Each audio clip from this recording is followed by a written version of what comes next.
And again, he that trembleth under my power shall be made strong, and shall bring forth fruits of praise and wisdom, according to the revelations and truths which I have given you. Wherefore, by this pattern ye shall know the spirits in all cases under the whole heaven. God, this is beautiful. And I mean, to me, this is the endowment, right? This is the gospel taught very clearly and plainly.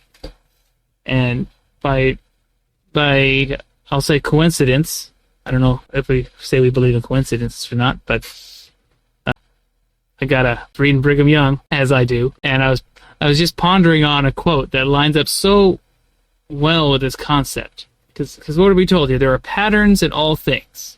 So first of all, we learn that the Lord teaches us in patterns and types. And then intrinsic with this pattern is ordinances and living in accordance with ordinances, or obeying the ordinances of the Lord. And the Brigham Young quote that I was reading, it said, "You may ask, what is meted out to us, like men in the telestial sphere, right? What are we given from God?" I answer, the ordinances, the sacraments that the Lord Jesus Christ instituted for the salvation of the Jews, house of Israel, and then for the Gentiles. This is the gospel, the plan of salvation the Lord has given us. This is the kingdom the Lord has presented to us, the same he presented to the apostles in the days of Jesus. So what is the gospel? What is the plan of salvation? What is the kingdom the Lord has presented to us? The answer is the ordinances, the pattern in all things by which we will not be deceived. That pattern is the ordinances, the covenant path, the ordinances, the way that the Lord has revealed the plan of salvation, has revealed eternal truth, is by ordinances. So if there's at any point like you're seeking revelation, okay, yes, we can go to the scriptures. Yes, we can go to the words of the prophets and living prophets and apostles. But more purely, we can go to the ordinances. Because what we have in the scriptures, what we have in the words of the prophets, well, their instruction and interpretation and application of doctrines and principles that they are sharing that come from their understanding of the ordinances. So what they say I'm not trying to speak anything against scripture or prophets, but what I'm saying is you can seek the purest revelation and communion with the Lord by participating in and pondering on the ordinances. Scripture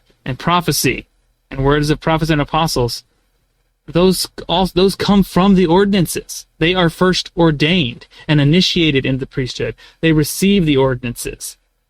They receive personal revelation from the ordinances, and they lift themselves up in Christ and are then capable of instructing with the knowledge they have received through personal revelation.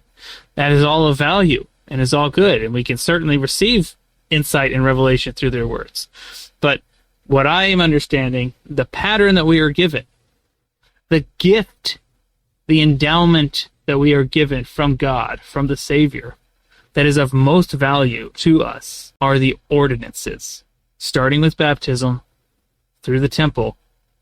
The ordinances are the key to the gospel, the plan of salvation, the kingdom of God. Our personal communion and source of revelation comes from the ordinances, and that is how we align with God, and that is how we can discern the adversary and push him away. Thank you for watching. If you found this content spiritually enlightening, please like, comment, and subscribe. Like the gospel, these little things make all the difference, and it helps the algorithm push out better content for everyone to enjoy on YouTube.